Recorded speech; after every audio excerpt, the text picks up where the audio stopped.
Boa noite a todos. Eu passo a palavra ao secretário para a verificação da presença dos vereadores. Boa noite, senhor presidente, a todos os vereadores que nos assistem.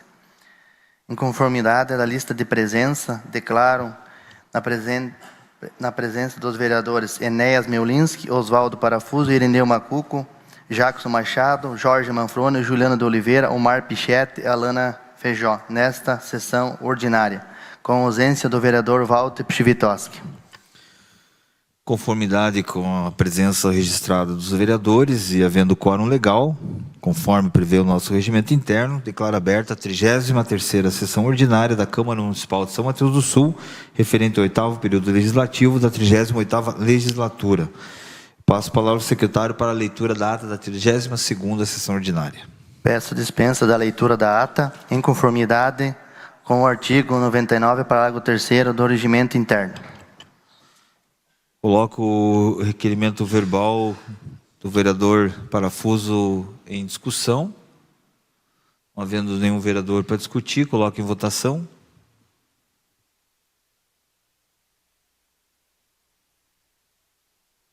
Vou encerrar a votação.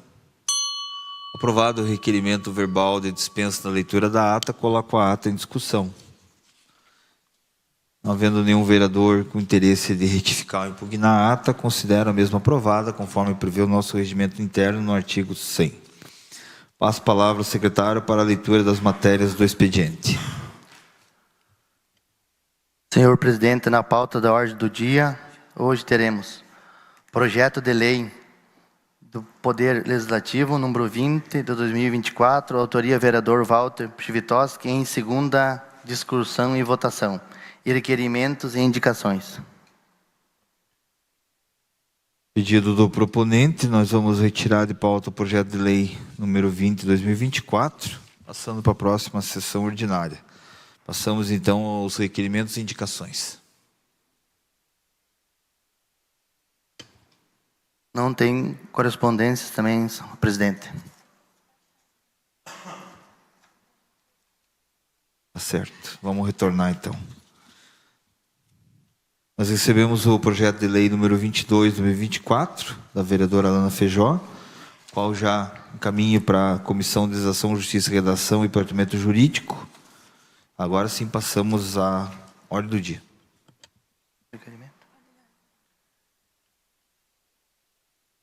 Requerimento 96, 2024, autoria do vereador Enéas. Requer o chefe do Poder Executivo de exercício, senhor Adão Bruninic Staniszewski, que encaminhei ofício do Departamento Nacional de Infraestrutura do Transporte de NIT, acerca de colocações de um redutor de velocidade próximo ao antigo posto de Polícia Rodoviária Federal em São Mateus do Sul.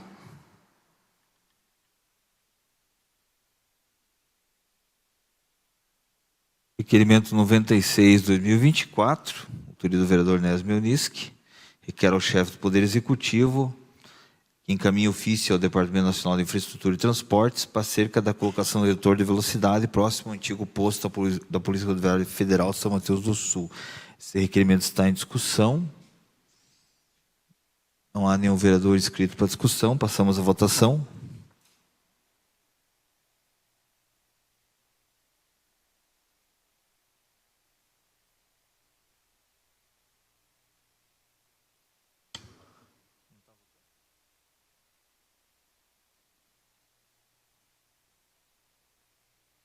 Vou encerrar a votação.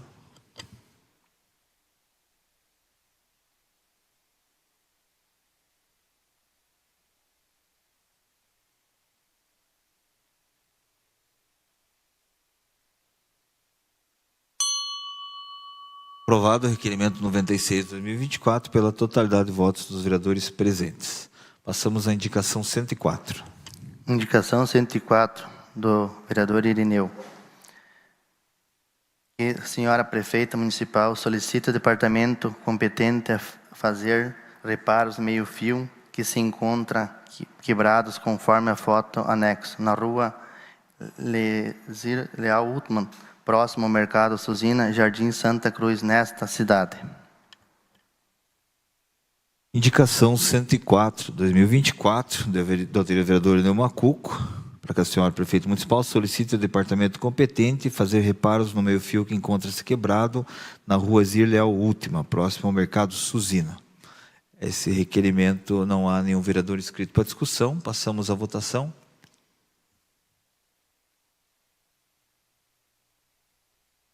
Pode encerrar a votação. Aprovada a indicação 104, 2024, pela totalidade de votos dos senhores vereadores presentes. Passamos à indicação 105. Indicação 105, do Walter Pchivitoski.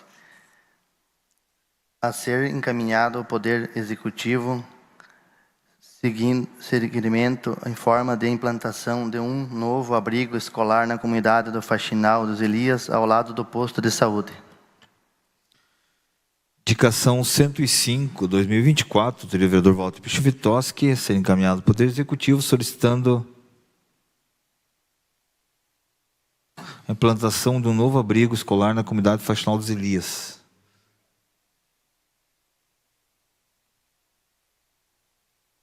Essa indicação não há nenhum vereador inscrito para discussão. Passamos à votação.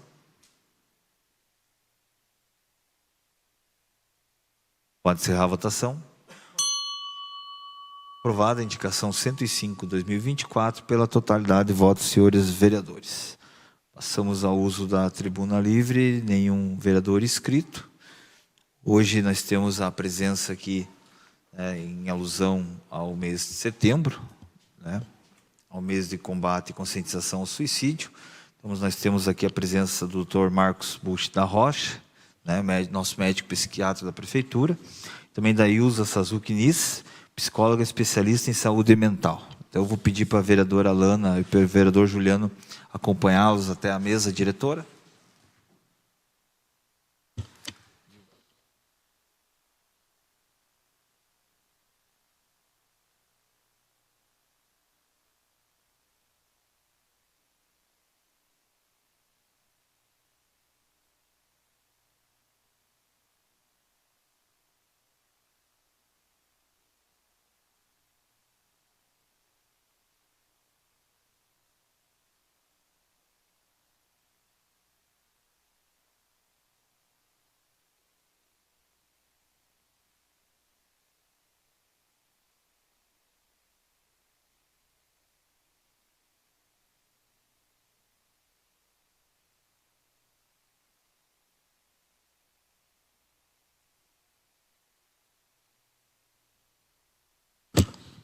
Nós estamos, então, na última semana do mês de setembro, mês de conscientização e combate ao suicídio.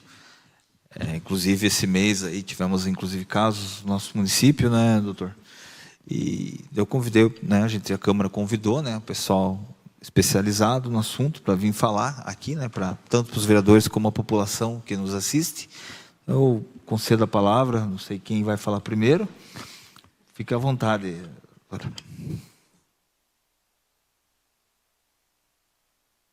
Uma boa noite a todos. Eu quero agradecer a oportunidade de fazer a voz do CAPS da cidade de São Mateus, a nossa maravilhosa equipe que se encontra aqui presente também, que faz um trabalho excelente junto à nossa população e dá todo o apoio. Então, assim, é difícil falar de saúde mental, ainda mais num assunto tão complexo como o suicídio. Mas já tem essa campanha do Setembro Amarelo desde 2013 e vem assim tendo essa divulgação nacional com várias somas de pessoas que vão se juntando, fazendo associações, a Associação Brasileira de Psiquiatria, e vão difundindo essa campanha para tentar tornar o assunto as informações da saúde mental mais comum entre as pessoas, tentando esclarecer e tirando um pouco o preconceito e o tabu do assunto, porque muitas pessoas não buscam o atendimento da saúde por preconceito, por constrangimento e até mesmo por ter a ideia de que saúde mental é alguma coisa que daqui a pouco se resolve sozinho e não tem o tratamento que precisa, o que está disponível. Então, muitas situações de suicídio não chegam nos atendimentos, nem da unidade básica, nem da unidade específica, especial, devido ao paciente ou a pessoa estar em sofrimento e não entender o seu sofrimento para buscar ajuda. Então, é importante esses espaços de fala para que as pessoas consigam lidar com o assunto seriamente, mas dando a importância que o assunto merece. Nós temos em saúde mental 2 equipes, né, a do CAPS e o programa Humaniza, mas mesmo assim a gente vê que tem bastante falta de pacientes, tem um déficit dos atendimentos que poderiam ser melhorados, mas a gente tenta fazer o possível, o que está ao nosso alcance, conforme a que a gente tem. E como eu falei, a nossa equipe é uma equipe muito forte, uma equipe boa, que tem um suporte bom e a gente se ajuda bastante, faz cada um o seu papel, o seu profissionalismo, sua ética, e nos ajudamos, mas precisa de mais. Passo para o doutor.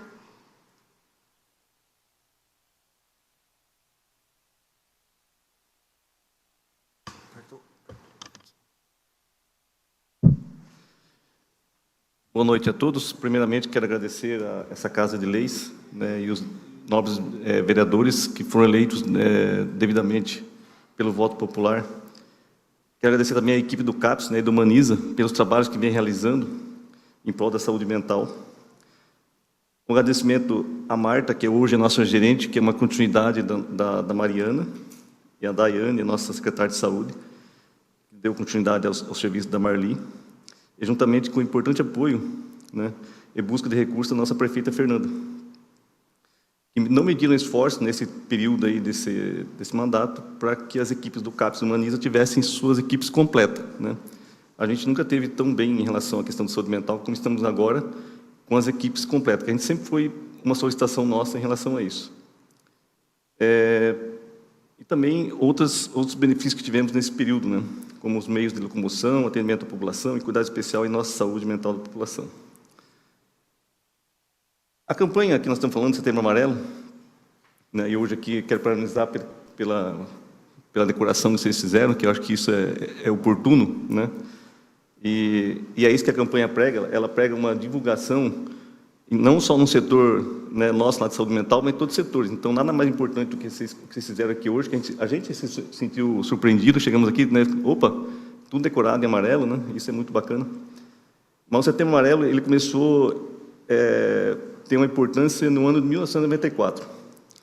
Foi quando um jovem americano, né, ele estava tudo bem com ele, tinha 17 anos, né, ele era mecânico e era uma pessoa bem afetiva. E ele cometeu suicídio. A partir desse ano, 94, começou a divulgação dos trabalhos relacionados à questão do suicídio, né?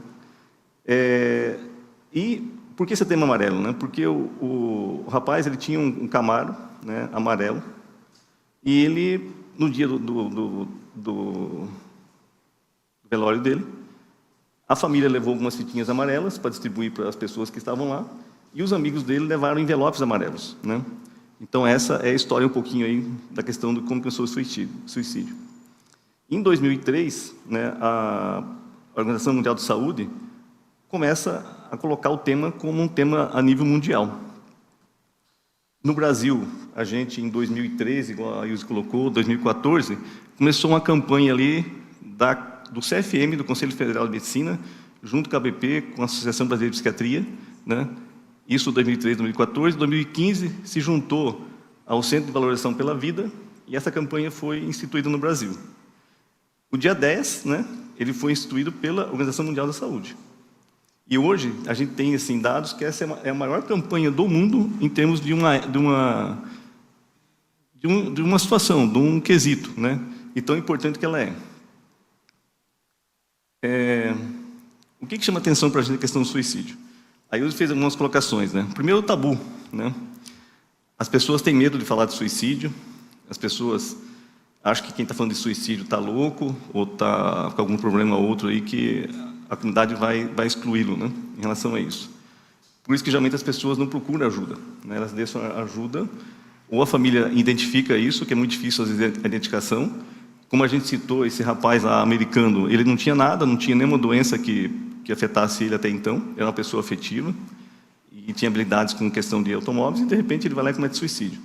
E é o que a gente vê hoje na nossa sociedade. E a gente tem assim, um índice de, né, que 98% das pessoas que cometem suicídio, elas têm algum tipo de comorbidade psiquiátrica. Então, o que quer dizer isso, né? É um índice muito alto. Então, quer dizer, a maior parte das pessoas que vão cometer suicídio tem um problema psiquiátrico e, às vezes, não procura ajuda, né? O outro número que a gente tem, que é importante, é que 76% das pessoas que cometem suicídio e que têm problema psiquiátrico não passaram por um acolhimento dentro de um CAPS, dentro de uma unidade de saúde, né, que fosse ouvida, né? Quando eu dei início aqui hoje, falando da equipe, né, o quanto isso é importante, hoje nós temos a nossa equipe, né, que a gente pode ter uma questão de ouvir essas pessoas, né? Elas podem ser encaminhadas pela família, elas podem ser encaminhadas pelas UBS, elas podem ser encaminhadas pelo ponto-socorro, pelo ponto-atendimento, né? Então, de diversas maneiras, né? E cabe a nós, às vezes, também, divulgar quais são os sinais que, às vezes, a pessoa pode estar passando, que são sinais importantes, que, às vezes, a gente passa batido. A gente fala assim, isso aí é normal, né? A gente acaba não valorizando. Então, eu coloquei algumas coisas aqui, sinais de alerta, né? Mudança de comportamento. Se eu tenho uma pessoa em casa, ela começa a mudar o comportamento, começa a ficar mais irritada, ou começa a ficar deprimida, começa a ter algum tipo de comportamento que não é o normal dela, né? A gente já vai ter que ligar um sinalzinho de alerta e falar assim, o que está acontecendo com essa pessoa que ela não está legal, né? E eu, como membro da família, tenho o dever de procurar ajuda para essa pessoa, por mais que às vezes ela não queira, né? Mudança de comportamento, né? Entra dentro, falar sobre morte ou suicídio, né? A gente tem esse tabu, né? A gente às vezes não quer falar sobre o suicídio. A gente fala assim, não pode falar sobre suicídio. Eu acho que a gente tem que divulgar. É um tema que está aí, né? Não tem como a gente descartar isso. A gente fala assim, mas falar sobre suicídio as pessoas vão criar coragem e vão fazer, né? A gente tem dados estatísticos aí que o maior número de suicídios acontece no início da primavera, né? E quando a gente vê alguns casos que acontecem dentro da cidade, a gente fala assim, mas por que está acontecendo tanto caso, né? O que acontece que às vezes tem? Se a gente pegar hoje no Brasil, né, um exemplo, né, a gente tem aí, em média, né, 38 casos de suicídio por dia. Isso é nível do Brasil. Então, quer dizer, são 14 mil casos por ano. Então, vai morrer alguém de suicídio, né, ou aqui na nossa cidade, ou na cidade vizinha, ou em algum lugar, né, durante o dia, né? Então, não é um fator que a gente tem que descartar a questão de falar sobre suicídio. Desespero ou desesperança, né? Quando a pessoa começa a falar sobre isso, ela começa a falar assim, minha vida acabou, não tem mais significado, ou para mim não chega, né? Já não sinto mais sentido na vida, também é um sinal de alerta que a gente tem que se preocupar. Mudança nos padrões do sono alimentar, então aquela pessoa que às vezes passa a família, né, observar que ela não está dormindo mais, ou ela tem alguma dificuldade no sono, ou ela está comendo demais ou não está comendo, né? E quando ela começa a fazer despedidas ou doações de seus bens, né? Então, às vezes, ela começa a escrever cartas para as pessoas, fala assim, olha, se eu for embora, né, cuide lá das minhas coisas. Se eu morrer amanhã, né, o que eu vou fazer? Ou ela começa a doar suas coisas, que são coisas que ela doa, geralmente as pessoas que tentam suicídio, elas doam coisas que para elas são afetivamente muito importantes.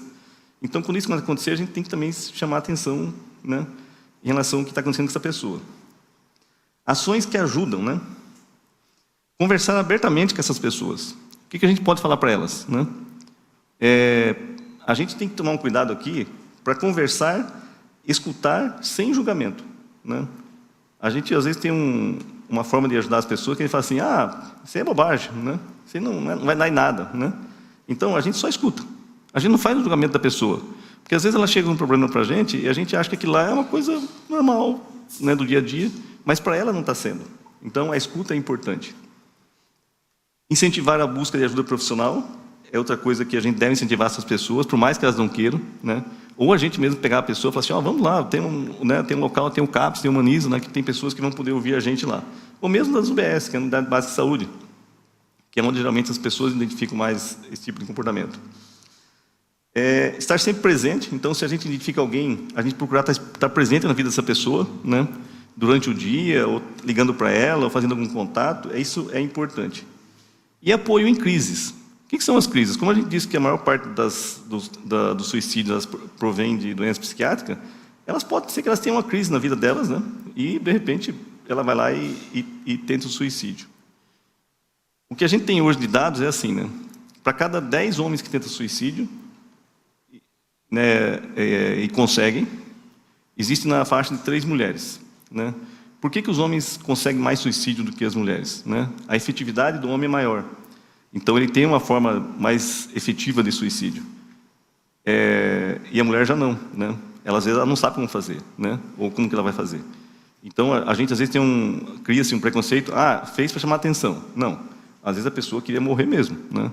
E a gente vê, às vezes, no hospital, que, às vezes, tem muitas pessoas, às vezes, mais mulheres, né?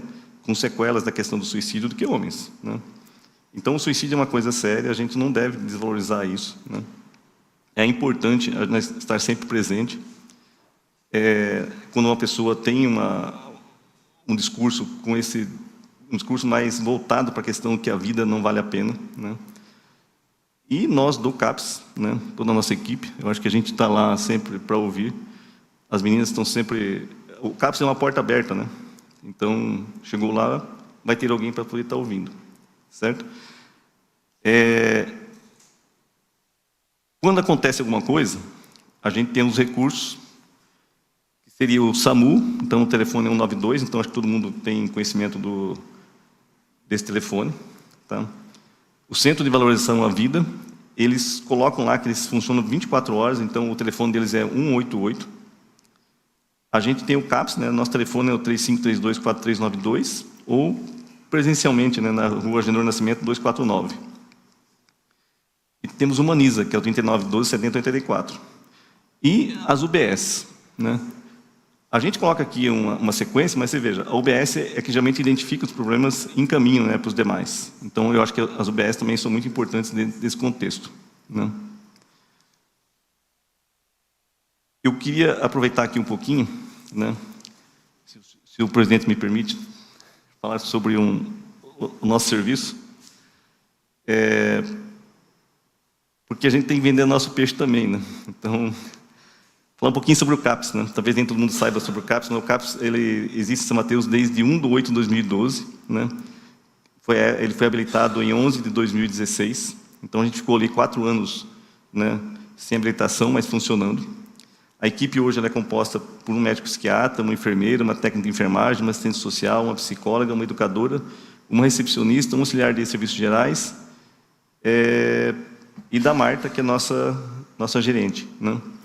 Então, nossa equipe está completa. Por isso que eu disse inicialmente que a gente nunca esteve tão feliz no CAPS pela equipe completa, porque isso é muito bom, a gente trabalhar num setor onde a gente tem a equipe para contar, entende? E hoje nós estamos aqui quase com o CAPS na sua equipe completa. Está a Luísa, está a Dirley, a Mari, a Marta, a Ilza, né? Nós estamos aqui apresentando. O pessoal do Humaniza, né, também foi convidado, mas não estão. O CAPS atualmente realiza em torno de 160 consultas médicas por mês. Então, a parte médica que cabe a mim, eu faço lá segunda, terça e sexta. No total, são 687 atendimentos prestados pela equipe, sendo acolhimentos, internamentos, atendimentos ao usuário e familiares, encaminhamentos diversos, visitas domiciliares, busca ativa de pacientes, grupos terapêuticos, oficina, etc. A equipe participa ainda dos conselhos municipais, comitê gestor da cidade amiga da pessoa idosa, comitê de saúde mental, comitês Nossa Gente Paraná, reuniões de rede, audiências, reuniões de equipe, reuniões de sexta regional, congressos e seminários. Quando a gente fala aqui em congressos e seminários, hoje eu estava no CAPS e eu entrei na porta lá, que tinha um barulho lá. A nossa educadora, né, ela estava fazendo um curso, né, sobre tabagismo, né? E o quanto a gente tem essa capacitação nossa, que ela é constante também. Então, quando a gente fala em congressos, seminários, é isso que a gente, né, está fazendo. A Luísa ali, que é a nossa enfermeira, está sempre se capacitando. Hoje ela falou assim que ela tinha uma aula, ela deixou de assistir a aula para vir aqui, né? Acho que isso é importante, a nossa capacitação, né? O Humaniza é uma equipe de multiprofissionais de saúde mental e ela não é porta aberta. Então, ela é um setor intermediário. Para que a gente possa entender, assim, ó, o CAPS seria a parte mais complicada, o Humaniza intermediário e as UBSs é a parte básica, né? Então, a UBS identifica o problema, faz uma triagem e vai ver se ele vai para o CAPS ou vai para o Humaniza, ou se ele fica na UBS. E, a partir disso, o paciente está entrando no sistema. Aqui coloca assim, necessita do encaminhamento da atenção básica e do CAPS, né? Então, quer dizer, para chegar no Humaniza, tem que passar ou pela UBS ou pelo CAPS.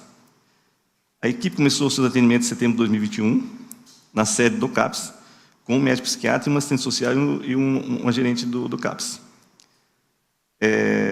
E desde 2022, a equipe conta com um médico psiquiatra, uma assistente social, uma psicóloga, uma técnica de enfermagem, 2 estagiárias, um recepcionista e a Marta também, que abrange as duas casas aí, né? O CAPS e o Humaniza com o gerente. Atualmente, a equipe no Humaniza, a gente realiza em torno lá de 98 atendimentos médicos por mês. Somando tudo, dá 230 atendimentos prestados pela equipe, sendo atendimentos em encaminhamentos, grupos terapêuticos, conselhos municipais e comitês. Então, além do que a gente faz na parte médica, tem a parte da psicóloga e tem a parte da assistente social, que faz o acolhimento, né? E essa equipe do Humaniza, ela é interessante, porque no papel, ela está só o médico, o psicólogo e a assistente social. Como é que trabalha num serviço sem ter uma secretária, sem ter um atendimento, né? Então, por isso que a minha fala inicial, ela começou com um agradecimento, porque a gente tem todas essas pessoas, a gente tem uma recepcionista, a gente tem, né, uma auxiliar, a gente tem os estagiários. Então, eu digo assim que eu me sinto lisonjeado por ter trabalhado num setor que, né, hoje está muito bom, né? Hoje eu posso falar de peito cheio que o nosso CAPS, o nosso Humaniza está bem, nossa saúde mental de São Mateus está bem. A gente tem falhas? Tem. A gente tem dificuldades? Temos, né? A gente é perfeito? Não. A gente busca, né, fazer o melhor para a nossa população, mas nem sempre a gente consegue também, né? Igual o presidente Inés colocou, a gente teve, né, acho que 2 casos essa semana, esse mês, né, de suicídio aqui na cidade. E a gente fica triste com isso, né? Porque tem pacientes tem pessoas que a gente conhece, que são nossos pacientes, tem pessoas que a gente às vezes não chega a conhecer. Basicamente, presidente e demais nobres vereadores, era isso que a gente tinha para colocar. Novamente agradeço, né, a oportunidade e poder falar um pouquinho do nosso serviço e parabenizar todos vocês pela iniciativa de poder estar trazendo a nossa equipe aqui para a gente poder falar um pouquinho do que é o CAPS, né? Que eu acho que eu não me lembro de ter vindo aqui falar sobre o CAPS, ou ninguém do CAPS também, não lembro da situação. Mas é uma satisfação, né? Eu fiquei emocionado com a questão da decoração. E eu nunca tinha entrado aqui nessa parte nova, né? Vocês estão de parabéns pela casa de vocês, eu acho que isso é importante. Essa coisa que eu falo, se a gente o ambiente está saudável, está gostoso, a gente trabalha bem. Obrigado a todos, obrigado pela oportunidade. E mês que vem é rosa. Mês que vem a decoração é rosa, né? Ah, é rosa. Queria também registrar a presença da Marta, né? O senhor já falou. A Dirleide Fátima Mello, a Marilene Conceição e a Luíse, né? Também o senhor já citou aqui presentes do CAPS, a equipe do CAPS, né? Eu vou passar a palavra aos vereadores. Vereador Ineu.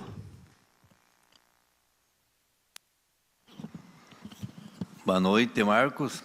Boa noite, Ilza. Muito importante, né? Acontece muito, né? E muitas vezes o próprio familiar não consegue perceber se uma pessoa está com uma certa dificuldade. Então é importante, eu gostei muito, uma palestra, na verdade foi para nós, né? E para quem está assistindo, isso quanto tentar conseguir alertar os familiares, né? Para que assim não aconteça tanto em sequência, né? Na verdade, muitos casos, né? Então, como diz, a gente agradece vocês da equipe. Como você falou, tem uma equipe hoje mais completa, né? Então, é importante, né? O trabalho fica mais completo. Muito obrigado. Vereadora Alana. Obrigada, senhor presidente. Uma boa noite a todos. Agradecer, né, pelas considerações, doutor Marcos, doutora Ilza. E é uma questão que a gente sempre tem que estar discutindo e sempre tem que estar prestando atenção, né? Eu conheço uma família, inclusive, acho que faz umas 2 semanas, um senhor do meu bairro lá cometeu suicídio. Já foram 3 na mesma família que cometeram suicídio. Então, é uma questão que me chamou muita atenção. Até queria perguntar se tem alguma relação familiar, como que pode assim, uma família passar por 3 fatalidades tão tristes, 3 suicídios na mesma família.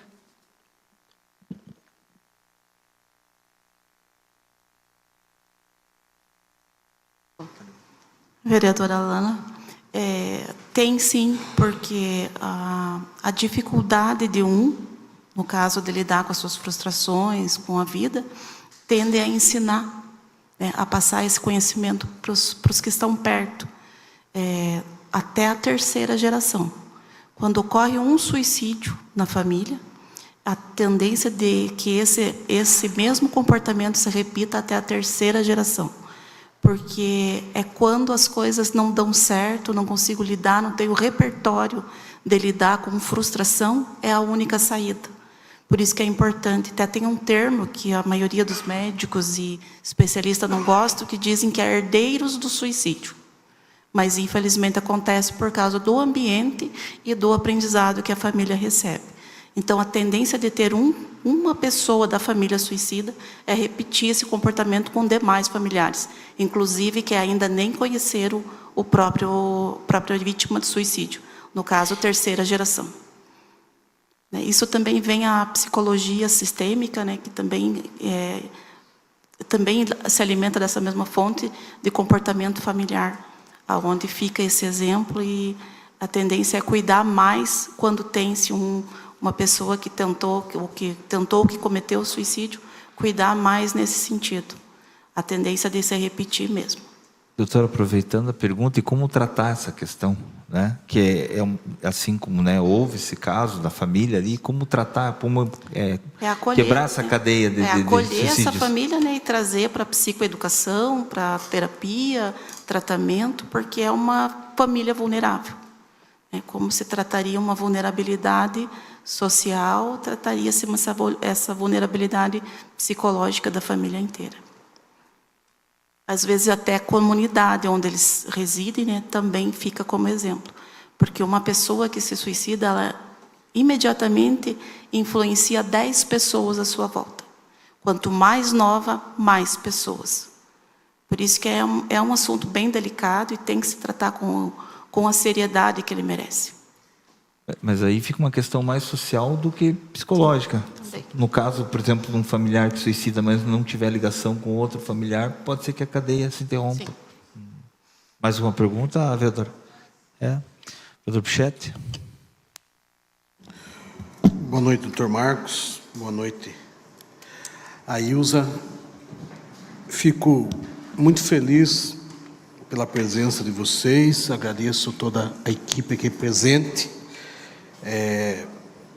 A gente sabe do trabalho que vocês fazem e minha função aqui como vereador, nesse momento, é até agradecer tudo que vocês fazem pela população cimatuense. Poucas pessoas sabem, a Ilza é amiga de infância, e eu fico muito feliz que a amizade que meus pais com os teus pais tiveram, ela é muito maior e ainda se mantém, com certeza, com muita consideração. E você estando aqui, mostra que nós temos uma geração boa, e essa geração dá frutos para o nosso município até hoje.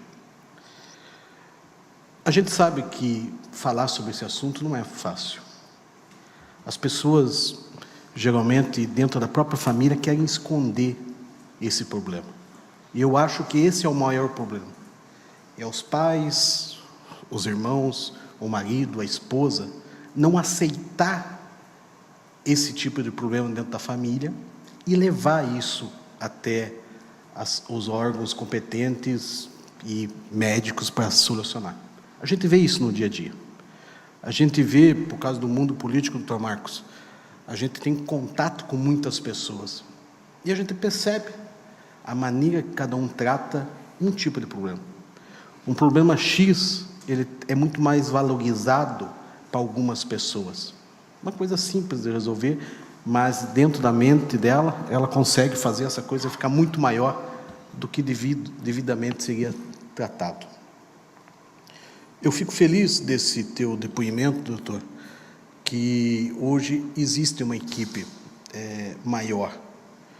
Mas a gente vê também no dia a dia, e muitas vezes eu incomodei vocês como vereador, o CAPES, porque a gente vê a estrutura do Estado muito deficiente.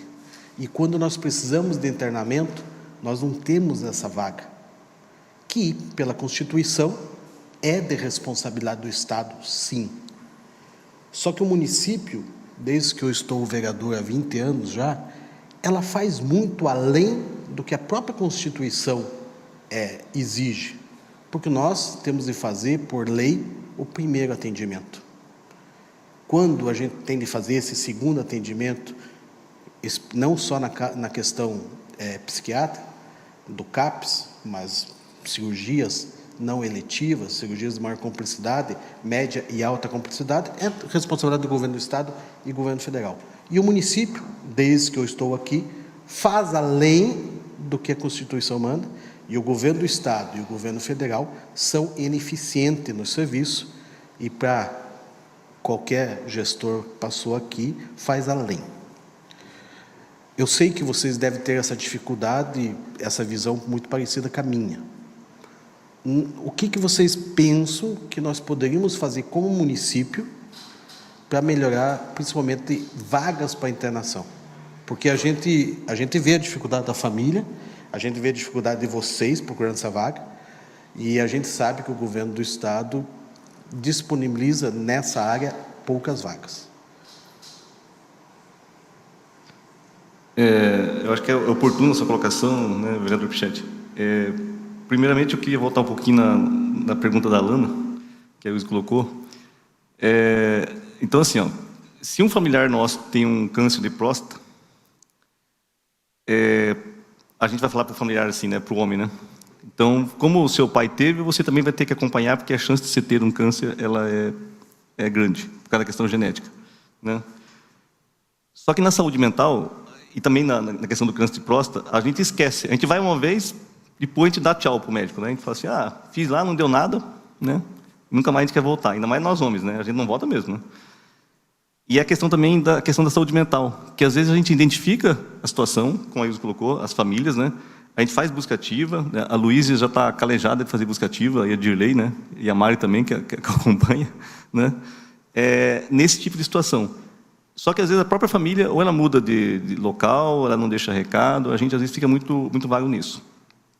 Voltando lá para o vereador Pichetti, esse é um problema, né, vereador, que ele vem lá de 2010, 2011, mais ou menos, né, a nível de Brasil. Por quê?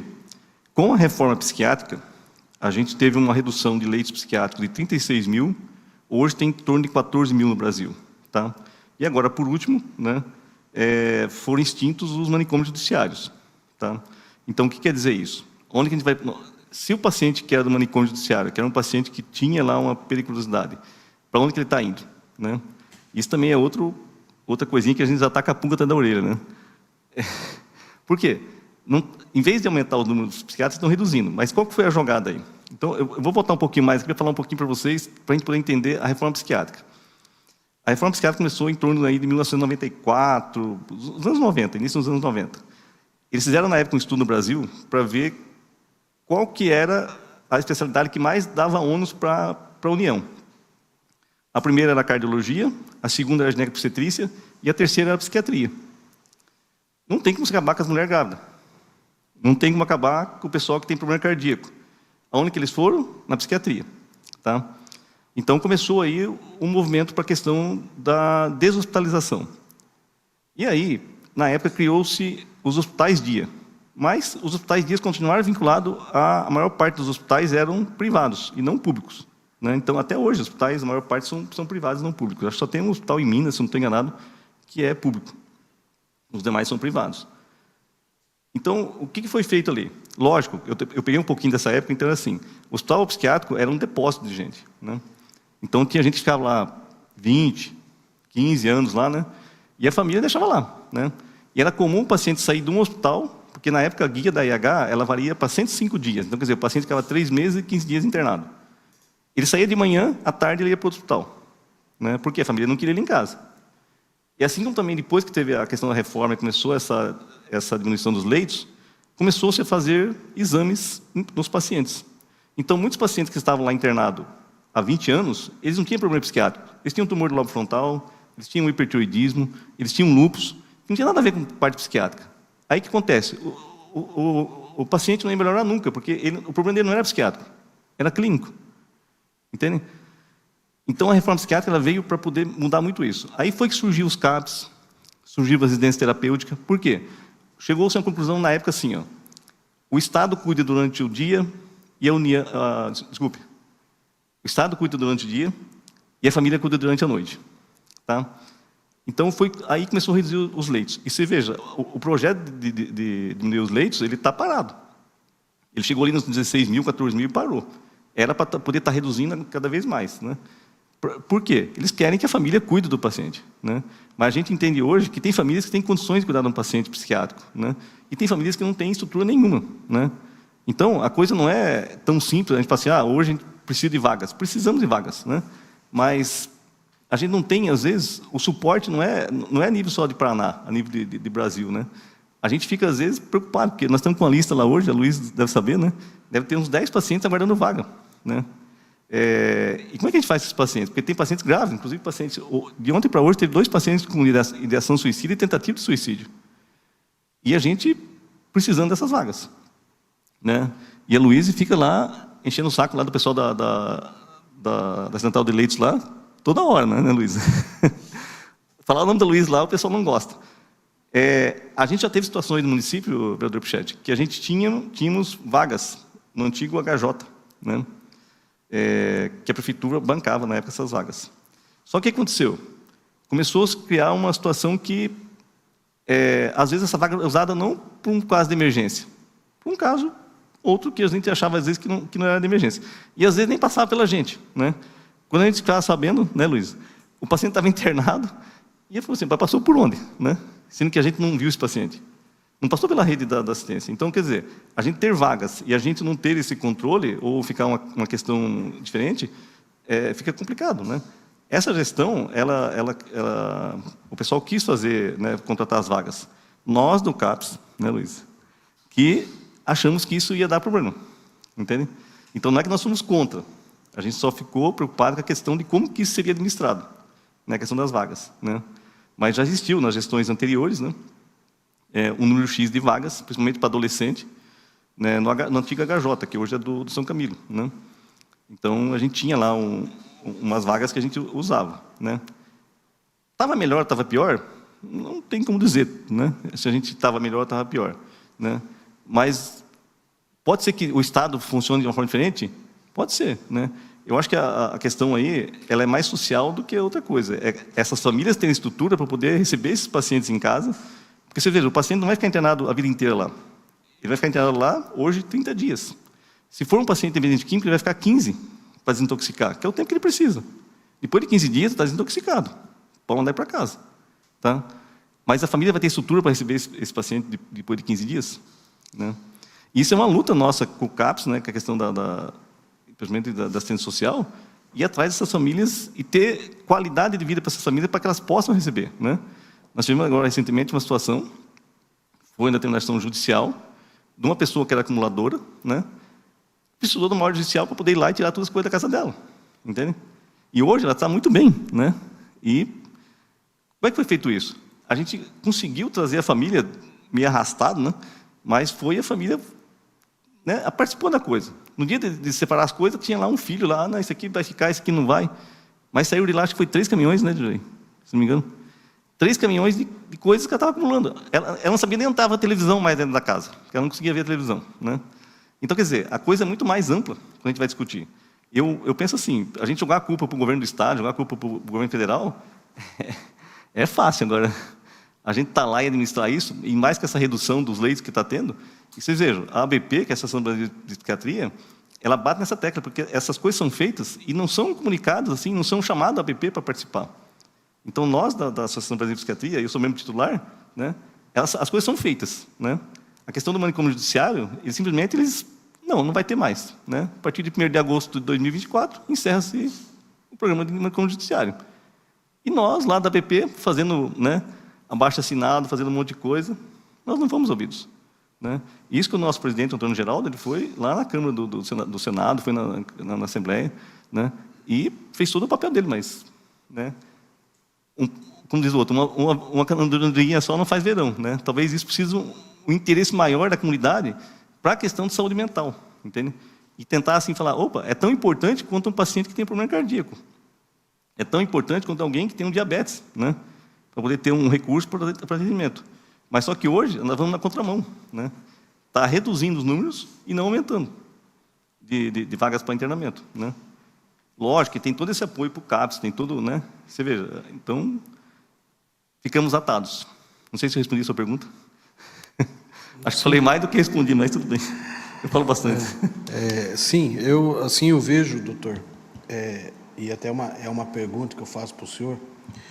Lá no começo, a gente tinha um problema psiquiátrico. Hoje, esse problema ele representa muito maior por causa do uso do álcool, que além, hoje nós temos, eu conheço vários, não é um, nem 2 casos, 3 casos, que a família não tinha nada. Mas depois do alcoolismo, de 2, 3, dentro da família, essa família está totalmente perdida, ela não tem condições nenhuma mais de sobreviver sem o auxílio. E eles não enxergam isso. A gente tenta, até como amigo, a gente tenta, mas eles não enxergam. Eles não conseguem enxergar a realidade da vida, não conseguem. Hoje, esses casos aumentaram muito por causa do uso da droga e da bebida do que lá no começo da sua carreira? Bom, quando eu vim para São Mateus em 2005, já fazem quase uns 20 anos, eu fiz uma pesquisa para saber, na região aqui, qual que era o município que mais tinha problema com questão de bebida. Né? E era Malé. Eu falei, mas Malé é desse tamanhozinho, né? Falei, o que tanto tem bebida lá? Aí comecei a perguntar, por que o pessoal bebe lá? Aí, de repente, encontrei com um senhor que ele entregava aqui bebida, né, há muito tempo atrás, quando só tinha o Bronco, que era mercado. E ele falou assim, Marcos, a gente levava um caminhão cheio de cachaça para lá. Né? Saía lá de Irati e vinha entregar aqui. Né? Ele falou assim, e levava 2 para Malé. Eu falei, tá, esse Mateus era também de Malé? Não, esse Mateus era maior, mas Malé bebia mais. Né? Então, o que é isso? Se você pegar hoje uma Rússia, o que eles tomam lá? Vodka. Porque é um lugar frio. Igual São Mateus, a gente aqui, o inverno, né? Como é que é o nosso inverno? Né? Não estou aqui colocando a justificação da questão da bebida. Mas, às vezes, a questão cultural e tudo, busca-se mais a bebida. E hoje a bebida, como o álcool é uma droga lista, eu coloco assim, ó, lista é aquela que o governo cobra imposto, então o medicamento, a bebida, o cigarro, e lista é aquela que ele não consegue cobrar imposto. Né? Então, as outras drogas. Quando ela é uma droga lista, as pessoas entendem que aquilo é permitido. Que você pode usar a hora que você quiser. Né? Ela é lista, é permitida. Né? Então, esse conceito de que eu posso usar e não vai ter problema nenhum para mim, né, é complicado. Né? Mas, assim, o número de perguntas está aumentando ou não. Né? A gente está observando, né, eu observo isso, né, uma procura maior das famílias para a questão das dependências, que antes não tinha. Então, isso é que a gente fala, está quebrando esse tabu das pessoas ficarem só lá, segurando o seu paciente, apanhando e um monte de coisa e não procurar ajuda. Então, estão procurando mais ajuda, sim. Tá? Eu percebo isso. Né? Em decorrência, através até das ações que são movidas pela sociedade, né, organizada, que ela faz as campanhas e tal, e fala muito sobre isso. Né? Hoje a Luísa começou um grupo sobre tabagismo. Né? Eu não participei hoje, porque eu estava muito ruim na garganta de manhã, mas é um grupo que é feito 4 sessões. Então, a gente tem no CAPS esses grupos. Né? São 4 sessões para quem tem problema com tabagismo. Se ele não conseguir parar nessas 4 sessões, no final ele vai receber o quê? Ou a medicação do governo, vai receber o adesivo. Pra vocês terem uma ideia, 7 adesivos hoje estão na faixa de R$100. Tá? Eles vão receber 28 no primeiro mês. Mais a medicação, a gente calcula que por baixo ele recebe acho que uns R$700 em medicamento e adesivo. Se ele não parar de usar o cigarro. Então, existem os programas. Existe a estrutura. Né? Aumentou mais, mas existe. Por que existe o problema do tabagismo? O governo chegou à conclusão, sim, que ele gastava mais com as consequências do tabagismo do que ele arrecadava em impostos. Né? Então, ele criou esses programas. Entende? Mas, a gente tem uma estatística muito pobre em relação a isso. Cada 10 pacientes que começam, 1,8 para. Isso é no tabagismo, é na dependência química, é em tudo, a questão de dependência. Então, é um índice muito frustrante. Eu não estou falando para você a nível do Brasil, estou falando a nível mundial, né?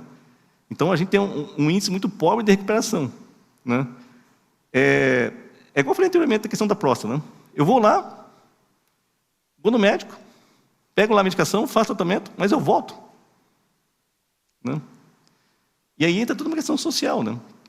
O quanto que essas famílias ficam muito vulneráveis em relação à questão da bebida, por ser uma droga lícita. Por quê? Eu saio aqui em qualquer boteco, eu vou encontrar droga. Desculpe, bebida. E a droga também, né? Quer fazer uma colocação?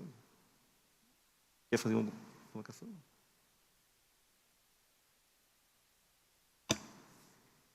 Também, hoje também estava fazendo essa capacitação sobre o tabagismo, e a gente pensa, né, muito o perfil das pessoas que usam, né, qualquer tipo de substância.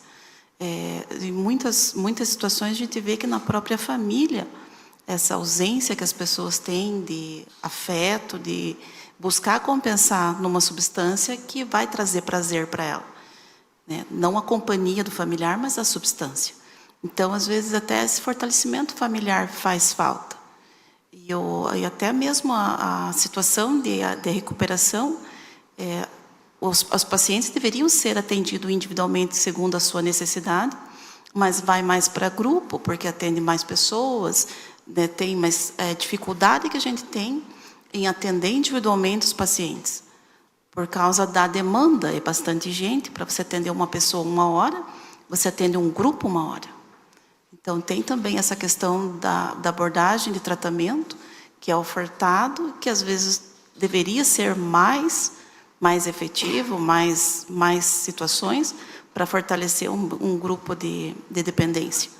Eu vejo que, muitas vezes, ali no CAPS, eu tenho o grupo da segunda-feira, que é o grupo da dependência química. A gente não fala em dependência química.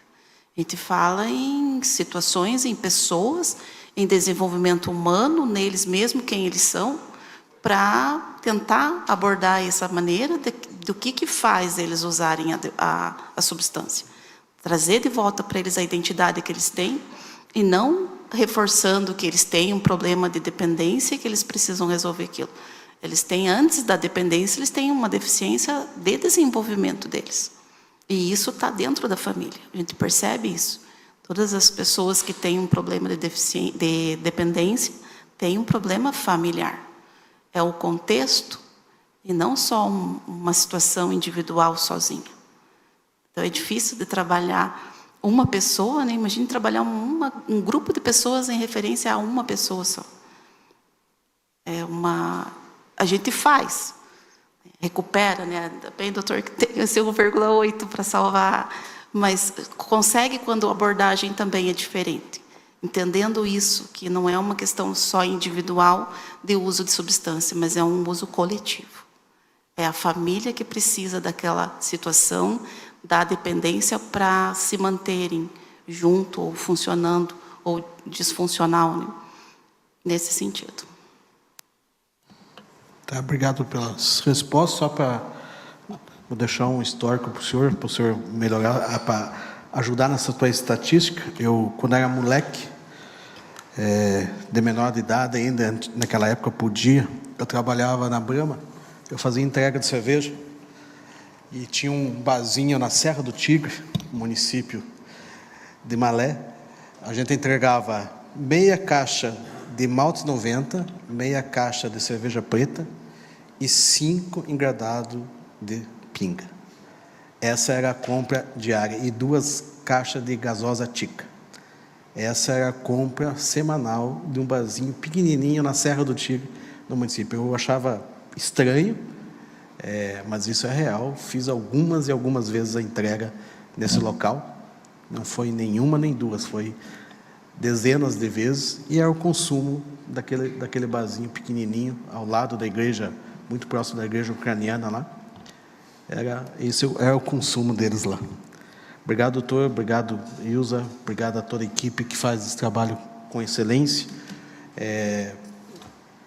A gente tem de pensar e até melhorar. Eu como vereador e como pai, eu acho que nós temos de dar um jeito de comprar esse espaço de treinamento, mas deixar o controle, isso com as pessoas com capacidade técnica, não com uso político nenhum.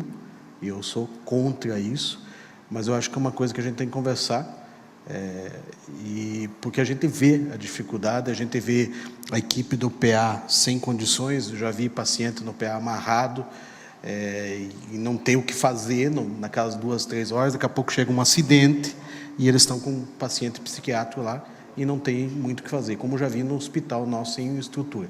Então, não sei como nós temos que fazer isso, mas eu acho que tem que fazer uma equipe técnica para conversar e ver essa função técnica, né? Vocês dar a solução, porque não sou eu que vou ter que dar essa solução, porque não tenho conhecimento, não tenho condições, mas alguma coisa a gente vai ter que fazer para dar uma melhorada em relação a isso.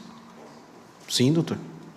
Só para complementar, né? Então, a gente hoje está tendo uma parceria boa com o hospital e com o PA. Antes, ninguém internava paciente alcoólatra ou com outro tipo de situação, né? E hoje eles têm internado. Existe um programa, né, que é o leito clínico dentro do hospital geral. Isso faz tempo já, né? O primeiro que estudo no Brasil, que eu acho, foi o Irati. Como é que é o nome do médico lá? Não lembro o nome dele agora. Mas Irati, ele colocou... Oi? Ladislau. Tem que ser polaco. Né? Provedor da Santa Casa? É o provedor de Santa Casa. Ele instituiu, foi um dos primeiros a colocar leito clínico dentro do hospital clínico, leito psiquiátrico dentro do hospital clínico. E, na época, como ele foi um precursor, então, eu lembro que uma vez eu estava em Ponta Grossa, numa capacitação lá do pessoal da saúde, né, ele começou a brincar, ele falou assim, que os leitos psiquiátricos ficaram bem no fundo, onde é a parte da maternidade. Então, ele falou assim, quando as mulheres estavam no pré-parto, elas ficavam gritando e não deixavam os pacientes dele dormir, né? Que não estava para pegar neném, né? Mas isso é uma brincadeira dele. Mas, assim, a gente já tentou isso aqui, né, vereador Pichetti, no hospital. Eu acho que fiz uns 3 projetos para o hospital em relação à questão de ter o leito clínico lá dentro do hospital. O leito psiquiátrico, desculpa. Tá? Teve uma época que a gente até viu lá embaixo, onde era o pronto atendimento antigo, né, para fazer ali. E o hospital recebe muito recurso com a parte psiquiátrica. O investimento que eles fazem hoje para a parte psiquiátrica, ela é muito boa para o hospital. Mas, na época, eles falavam que era melhor UTI, que era melhor outras coisas, que isso aí não... Né? Por quê? Existe aí o estigma da parte psiquiátrica. Né? Vocês pegam aqui hoje 3 Barras tem leito psiquiátrico dentro do hospital clínico. Rebouças, não. Irati tem, 3 Barras tem, Canoinhas não tem. Tá? Mas, você vê, 3 Barras já tem há muito tempo. Inclusive, eu peguei o programa... Quando eu fiz a primeira vez, eu peguei com a Silmara, lá, que já foi colega de vocês, vereadora. Né? Eu fui até ela e falei assim, Silmara, me empresta como é que vocês fizeram. Ela deu para mim o projeto, ela deu o nome da pessoa que tinha que entrar em contato em Brasília, e eu passei para o pessoal da secretaria. Né? Só que aí, junto com o hospital, a coisa não anda. Entende? Então, não é falta de vontade da gente correr atrás e ver. E eu estava disposto a assumir a encrenca, né? Porque eu sei que é encrenca. Né? Mas, encrenca que eu digo assim, em questão de trabalho. Né? Eu estou meio velhinho, não consigo mais andar depressa. Né? Então, a gente tem que dar uma parada também. Mas tem recurso. Talvez essa seja uma forma de a gente, de repente vai ter hospital ali, né?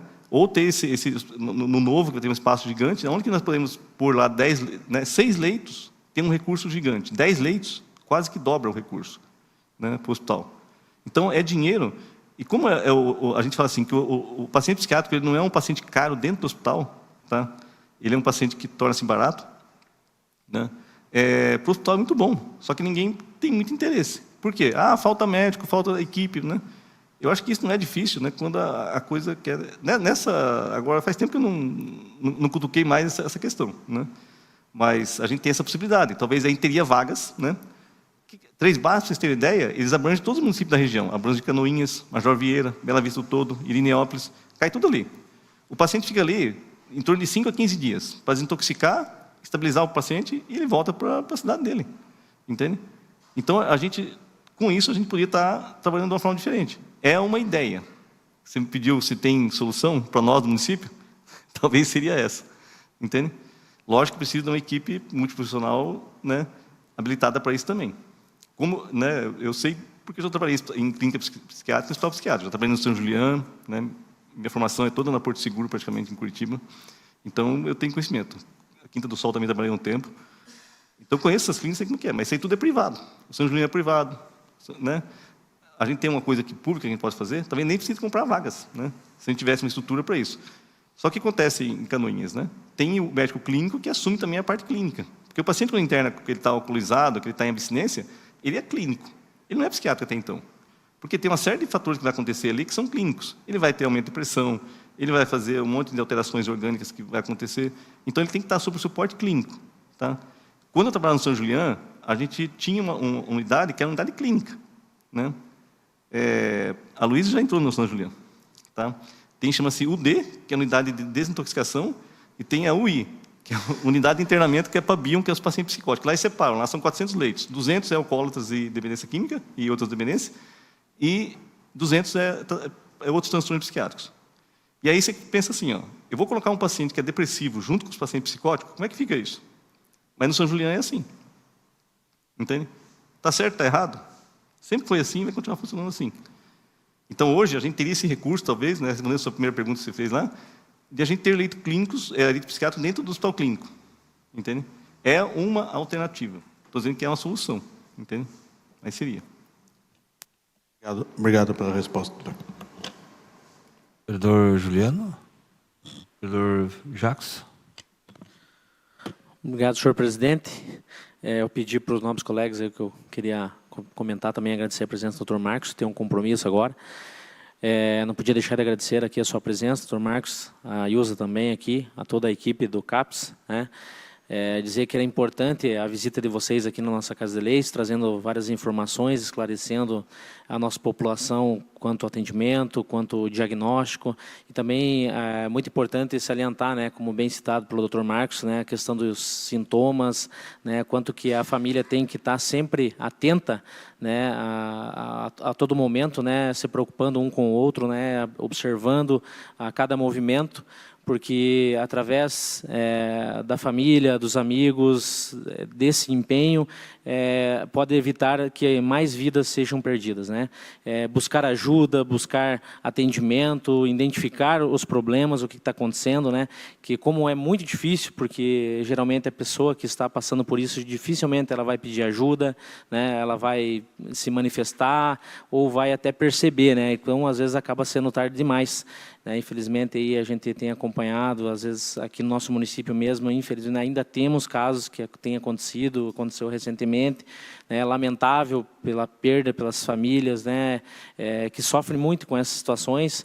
Então, é muito oportuno e muito importante a sua presença aqui, né, comemorativo aqui, alusivo ao mês de setembro, né, Setembro Amarelo, e é um tema muito sério, né, de extrema importância, sempre alertando e buscando cuidar da saúde mental das pessoas, né. Parabéns pelo trabalho de vocês, de toda a equipe, né, a gente sempre acompanha, ouvir a população comentando, né, sempre nas visitas, conversando com munícipes aí que fazem tratamento com o doutor, sempre comento aí, né, que o quanto ajudaram, o quanto que foi importante para essas pessoas. Então, a gente sabe o quanto vocês se dedicam para cuidar dessas pessoas. Então, muito obrigado, sejam sempre bem-vindos, né. Eu peço desculpa porque eu vou ter que me ausentar, que tenho um compromisso, a minha família já está aqui me esperando, até meu filho já está aqui.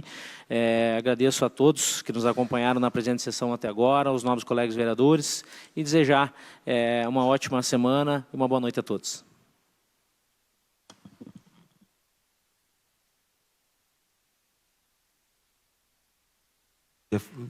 Posso trocar? Que o vereador Parafuso, que ele também tem um compromisso. Boa noite, Marcos, né, pela sua presença. A Ilza, toda a equipe também, né? Porque o Dr. Marcos tem que ter meia equipe junto, né? Então, muito importante. Isso é importante, o senhor vir, né, fazer essa explicação, né, hoje. Porque várias famílias estão assistindo, com certeza, né? É dificuldade na família, com certeza que é mesmo. Às vezes tem um na família, igual o Pichetti falou, mas às vezes até o pai ou a mãe, né, não percebe, até no próprio filho ou qualquer um. Isso é muito importante e a gente tem muitos comentários, que até amigos da gente que frequentam lá, né? E é muito importante isso aí, né? Então, só quero agradecer também a presença, né? Agradecer a todos vocês, a equipe toda, né? Então, era isso só. Então, uma boa noite a todos também, né? E um bom início de semana a todos. Vereador Juliano. Obrigado, senhor presidente. Boa noite a todos, né? Também que se faz aqui presente, a equipe toda do CAPS, né? Sejam sempre bem-vindos. Dr. Marcos, doutora Ilza, doutora Ilza. Doutor, eu queria só fazer aqui uma perguntinha básica, assim, vamos dizer assim, mas acho que é muito importante para quem nos assiste nesse momento. Assim, qual os principais casos entre a maioridade, vamos dizer assim, em termos de idade, na questão da depressão? Que sabemos que a depressão é o início de, talvez, futuramente, um suicídio. Tem alguma atitude para ser tomada? E qual a idade, frequentemente, que vem acontecendo esses casos assim? Tá. A depressão, realmente, ela é né, hoje, os casos de suicídio, a maior parte, elas são colocadas para a questão da depressão. Então, por isso que a gente coloca, né? Quase 100% dos suicídios são decorrentes dos problemas psiquiátricos, né? Não fala 100%, a gente fala 98%, não lembro se é 98,6% ou se é 96,8%, dados exatos aí. É o começo, né, doutor? É o começo. Mas o Brasil está indo numa contramão em relação à questão da diminuição dos índices de suicídio no mundo. Enquanto o mundo está reduzindo, tá, a maior parte de alguns países, o que eles têm feito? Campanhas, entende? O que vocês estão fazendo aqui hoje, né? É uma campanha, entende? Então, as pessoas que estão ouvindo e estão assistindo, opa, tem um local que eu posso procurar de ajuda, né? Mas o Brasil tem aumentado os índices de suicídio, principalmente nos adolescentes, tá? Então, isso aqui até acho que eu tinha colocado alguns dados, só para vocês poderem... Hoje, né, isso foi da Organização Mundial de Saúde, o país que mais tem suicídio hoje chama-se Lesoto, que fica na África, tá? Seguido por Guiana e Rússia. Tá? E aí existe todo um contexto aí em relação a guerras, essas coisas, tá? Ou questão de pobreza também, né? No Brasil, teve um aumento de 49,3% de adolescentes entre 15 a 19 anos. Então, hoje é 6,6 por 100 mil no Brasil, tá? E teve um aumento de 45% de adolescentes de 10 a 14 anos, chegando a 1,33 por 100 mil. Então, o Brasil está aumentando o índice nessa galerinha que são os adolescentes. A gente fala que adolescente hoje vai até os 25 anos. Tá? Por quê? Quando eu fazia lá, estudava, meu pai falava assim, para ser alguém tem que fazer ginásio. Então, a gente fazia o ginásio. Né? Hoje não, hoje tem que fazer faculdade. E tal. Então, quer dizer, a gente continua um adolescente até a gente, né, sair da dependência dos nossos pais. Colocando isso entre aspas. A depressão, ela está ali presente, né? O índice de depressão dentro dos quadros psiquiátricos hoje é gigante. Se a gente pegar o CAPS ou pegar a questão... que é a porta de entrada. A gente muitas vezes confunde o que é tristeza com depressão, né? Então, assim, a pessoa está triste, a pessoa está deprimida, né? A gente sempre coloca assim, a tristeza, ela pode ser passageira, entende? Ou eu posso ter tristeza hoje, daqui no final do mês, quando eu for receber meu pagamento, posso ficar triste, né? Um exemplo. Mas a tristeza, ela passa. A depressão não, ela vai ficando.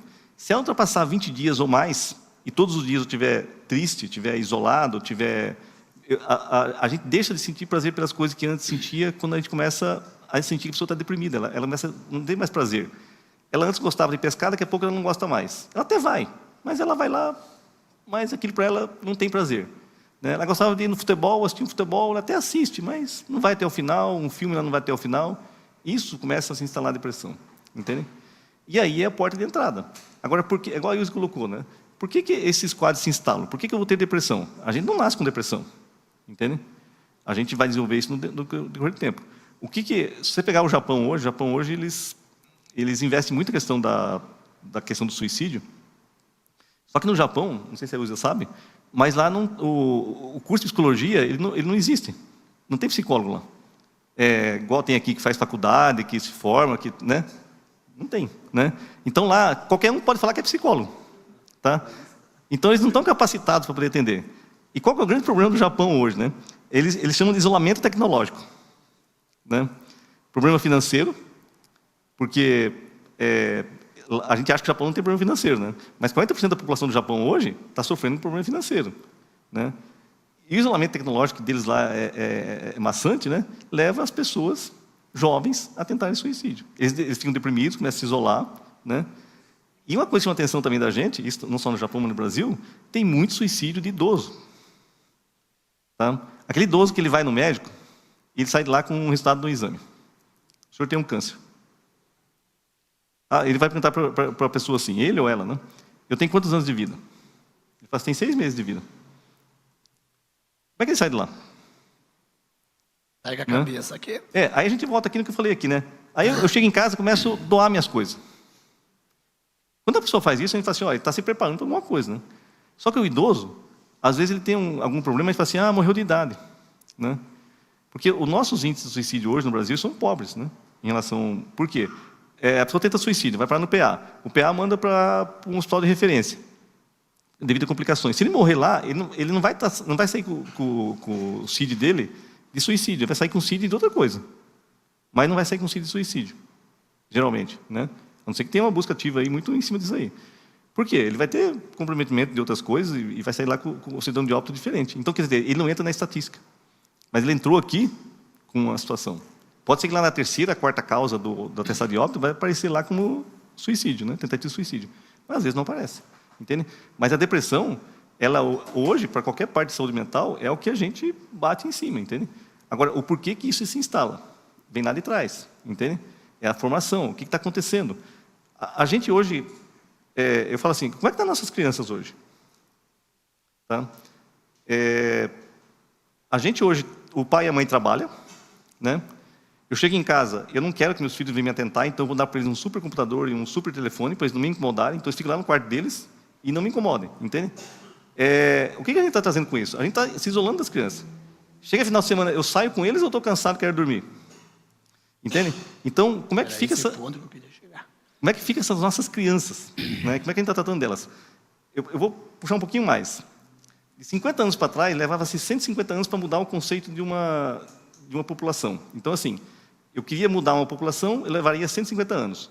De 50 anos para cá, está levando 20. Então, nós estamos na segunda mudança e meia. Então, quem tem 30 a 50 está lá na primeira, 10 a 30 está na segunda, e quem tem 10 anos para trás é a terceira. Essa geração de 10 anos para trás, como é que ela está? E a gente tem pego aqui no CAPS, né, criança de 7, 8 anos falando que quer se matar, ou tentou suicídio. Aí a gente pergunta assim, essa criança entende isso? Ela está numa fase concreta da vida dela? Porque não está, ela está na fase simbólica. Mas por que ela teve essa percepção que, para ela, seria a melhor forma seria se matar? Ou tentar um suicídio, ou sei lá. A gente fala muito de suicídio, né? Mas a campanha do Setembro Amarelo, ela é suicídio e automutilação. Tá? É que bate muito a tecla da questão do suicídio. Né? Mas também, a automutilação também entra no contexto, desde sempre da campanha. Né? A ABP ela insiste nisso. Né? E a automutilação é interessante. Quando você conversa com um adolescente ou mesmo uma criança, você fala assim, mas você se corta por quê? Porque minha dor passa. Que dor que ela está sentindo? Essa que é a dor que a gente fala, que é a dor mental, né? Que a gente não vai fazer um raio-x e vai aparecer. Entende? Que a gente não vai fazer uma ressonância e vai aparecer. Isso aí vem da nossa capacitação, do nosso feeling, para poder trabalhar isso. E a gente, todo dia a gente está aprendendo. Né? Cada dia que passa, a gente se depara com situações que a gente, isso é diferente. Aí a gente vai lá no livrinho, né? Você vê, eu estou com 57 anos, estou terminando uma pós agora. Né? Por que com 57 anos tem que fazer mais uma pós? Né? Porque a gente tem que se capacitar. Por que a Ilza está fazendo pós? Por que a Luísa está fazendo pós? Por que as meninas estão fazendo pós? A gente não para nunca, porque a gente tem que estar lendo. Né? Tem que ter objetivo, né, doutor? Tem que ter objetivo, né? O nosso conhecimento, o maior conhecimento que a gente tem é a gente poder aprender. Entende? Sem alguma dúvida. Coisa. Né? Mas, doutor, eu queria até aproveitar a oportunidade que o doutor chegou no momento que eu ia fazer, né, mais uma exclamação sobre, né, a juventude, né, os 25 anos hoje de adolescência, né, do filho com o pai e com a mãe. E a gente percebe, né, que lá atrás, né, a mãe, principalmente, ficava com os filhos na casa, levava para a escola, era um cuidado todo especial ali, junto com as crianças. E hoje a gente percebe, como o doutor comentou, que hoje o pai e a mãe trabalham, as crianças ficam, né, sozinhas em instituições, escolas, né? Então a gente percebe que os casos vêm só aumentando. Tem uma parcela também de culpa nesse sentido, não? Às vezes os pais, até então, não estar tão juntos, próximos dos filhos? Sim. a culpa dos pais é gigante, né? Só que eles não deixam essa culpa passar para os outros, né? Em relação a isso, né? Se você tiver seu filho hoje e a escola chamar você lá para falar que o professor, né, ou ele chegar em casa e falar assim, o professor me chamou atenção hoje, qual vai ser a reação do pai? O pai vai perguntar para ele por que chamou atenção, ou vai lá tirar satisfação com a escola? Na escola, né? Muitos, né? E aí a gente vê muito professor hoje que a gente atende, chegando para nós e fala assim, doutor, eu tive que pedir desculpa para os pais porque eu cobrei do aluno que ele não fez a tarefa. Aí eu penso assim, hoje, na nossa educação, tem recuperação para a tarefa. Vocês já ouviram falar disso? Já ouvi falar, doutor. Tá? Então, assim, onde estão os pais aí? Porque a tarefa seria a obrigação dos pais estar junto, né? E nós não estamos. Não, isso aqui eu escuto direto, doutor, essa situação, né? Porque a minha esposa ela é professora. E às vezes muitos pais vão falar com ela porque ela fez uma cobrança lá. Então a gente já percebe... Então, mas quando nós pais, né? a gente não dá conta do recado, a gente também não deixa que os outros tomem. Então a gente se sente o quê? Constrangido, porque se eu não estou dando conta do meu filho e a professora está dando, ela está chamando atenção, opa, calma lá, né? A gente quer lá ter a satisfação. Isso é o que acontece realmente que a gente vê. Não estou dizendo que isso é um padrão, entende? Mas a gente vê muito isso acontecer, né? E daí, como é que fica, né? Se você pegar o censo, aí você falou da questão da mulher e do homem, né? Censo de 2023, ano passado, saiu em outubro, resultado. 48% dos lares do Brasil são mantidos e administrados por mulheres. Sabe o que quer dizer isso? Está igual. Não tem mais o homem e a mulher. Elas trucam o nosso salário, às vezes, né? Eu trabalho no CAP, são 11 mulheres, e tem eu de homem. O Humaniza, são 8 mulheres, tem eu de homem. Eu vejo que aqui tem uma diferença, né? Tem mais vereador. Acho que o pessoal gosta de ser vereador, o homem, né? Não tem quase mulher. Mas assim, onde estão os homens? A gente é só braçal? Então, as mulheres, elas fazem 5 coisas ao mesmo tempo. 5. Se elas forem trabalhar fora, elas fazem 6. Nós, homens, fazemos 1. E olha lá. Entende? E a gente ainda bate na mesa que a gente é o dono da casa. Entende? Mas coloca nós numa cozinha para fazer comida e cuidar de uma criança. Espera ver quem vai queimar primeiro. Se é a comida, se é a criança ou se é nós. Entende? A gente não consegue fazer pão de alho no churrasqueiro que queima. É verdade. Como é que a gente vai cuidar de uma criança? Como é que a gente vai cuidar de uma criança? Eu não estou dizendo que isso todo mundo é igual, né? Existem as exceções, entende? Mas nós, homens, a gente tem que conceito assim, que a gente é o provedor, que a gente vai levar as coisas para dentro de casa. Mas hoje isso não existe mais na sociedade. Não existe mais. A mulher está igualada com a gente. E vai passar. É igual ao meu curso de medicina. Hoje, 2/3 dos estudantes de medicina são mulheres. Daqui mais um tempo, não vai ter mais médico homem. Se quiser fazer um exame de próstata, vai ter que ir na mulher. Com aquela unhona dela desse tamanho assim, né?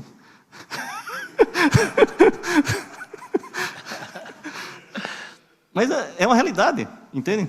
Então, quando a gente fala de cuidado da criança, ou a gente divide esse papel, e a gente também vai fazer o papel da mulher, vai dar banho, vai trocar, né? Vai conversar, vai tentar fazer tarefa, né? E não achar que a gente vai chegar do serviço e vai jogar a botinona lá para a mulher para limpar depois, né? Ou a gente está fazendo errado, entende?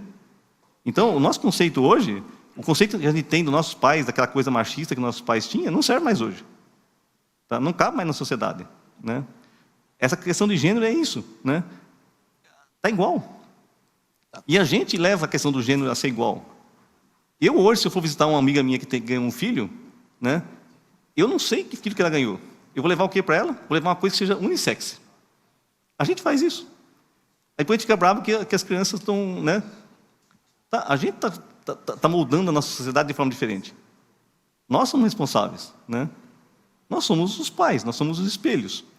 Se nós formos um bom espelho para os nossos filhos, né, eles vão ficar bonitos. Exato, verdade. Se não, eles vão ficar feinhos, que diz, né? Não foi uma forma bem figurativa, mas é assim a nossa realidade. A gente às vezes fica com medo de falar disso, mas assim, é a realidade nossa hoje. Sim, doutor. Olha, eu só tenho a agradecer as informações, né? De um jeito brincando, mas a gente vai aprendendo, né? E assim que funciona. Não adianta falar, às vezes, muito termos técnicos, palavras difíceis que também ninguém entende, né? Tem que falar já o termo mais fácil, né? Pejorativo, que pelo menos assim a população e a gente também entende, né? Porque às vezes tem palavras que se fala, ninguém consegue, né? Eu peço colocar desculpa. na cabeça o que vem a ser, né? Eu peço desculpa porque eu não sabia nem que estava sendo gravado, né? Mas pelas palavras que eu falei, que às vezes pode ter, né, saído de forma diferente. Mas... Agora que eu vi a câmera lá. Não.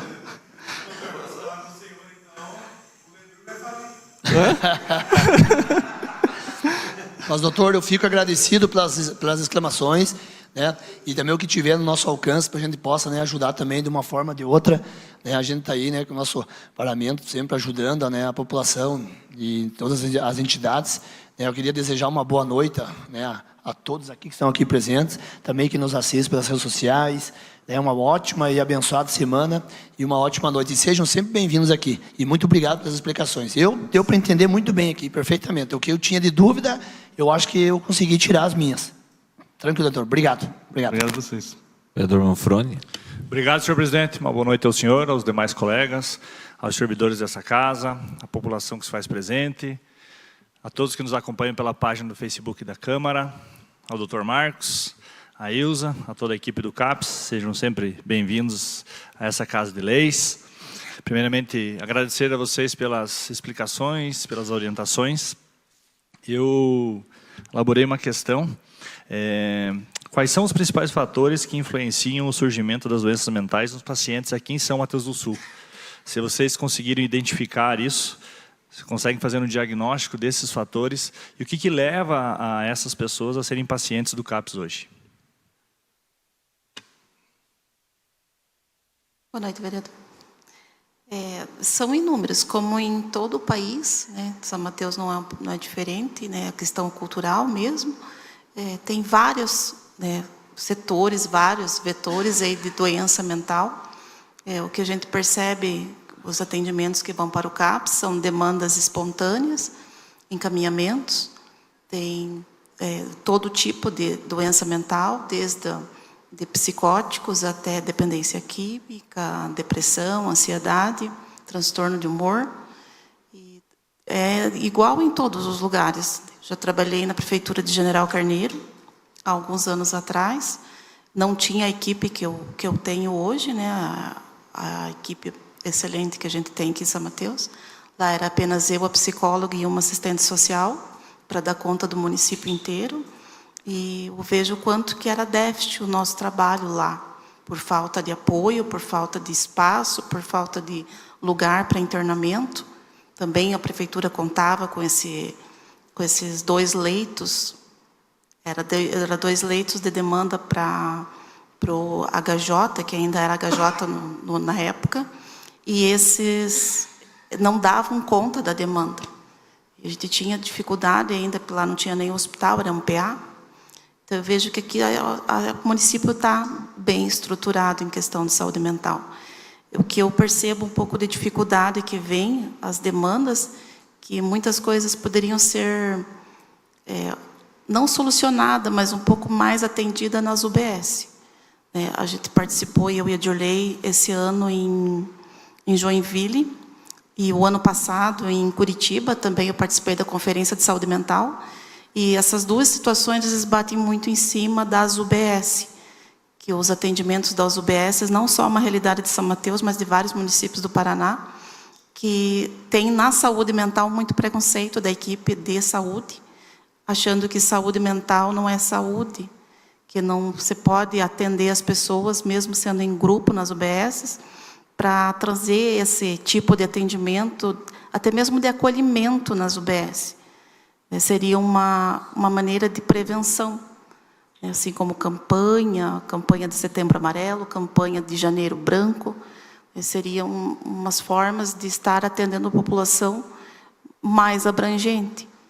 Só tem uma maneira de parar com o preconceito, tabu, tudo que é a informação, é o atendimento diferenciado das pessoas. Então, quando vai uma pessoa no OBS, ela vai por vários motivos. Uma deles é de saúde mental. Então, ele não tem assim uma especificidade do que tipo de vetor que vai fazer um paciente chegar ao CAPS. Ele pode ir de várias maneiras e por vários motivos. Não sei se respondi a sua pergunta. Só vou complementar aquilo que você está falando, que é assim, a gente tem visto uma tendência. Tá? Não quer dizer que isso seja a nível nacional ou a nível mundial. Mas o burnout, né, é uma doença que está aí batendo na porta de todo mundo.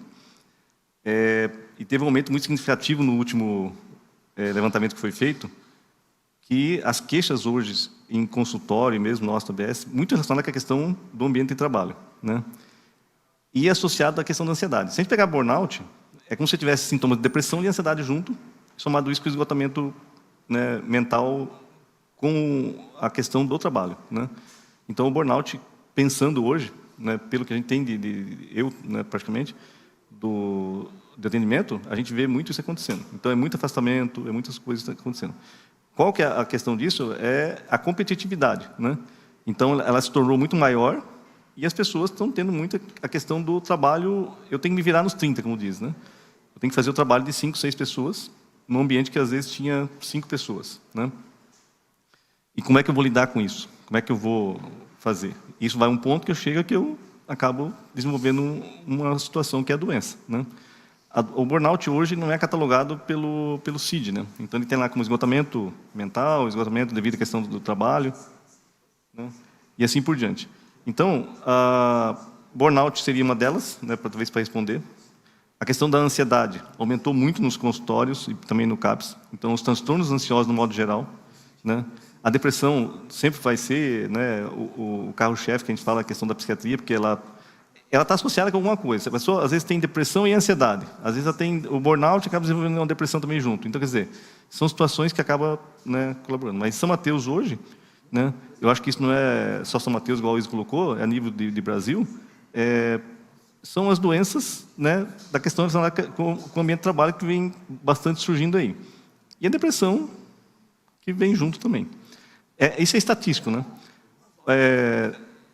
Quando a gente tem um quadro de esquizofrenia ou alguma doença grave, ela é 1% da população.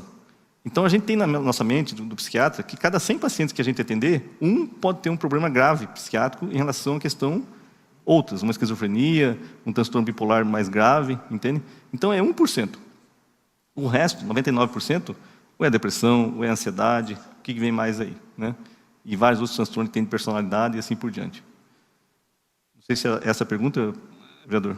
Sim, para saber se tinha alguma especificidade aqui em São Mateus para que a gente pudesse colaborar de alguma forma com campanhas, com programas para tratar as causas, né? Porque geralmente quando chega para vocês no CAPS, vocês já vão tratar os sintomas para que essa pessoa possa ter a sua reabilitação, né? Mais uma questão também, Dr. Marcos.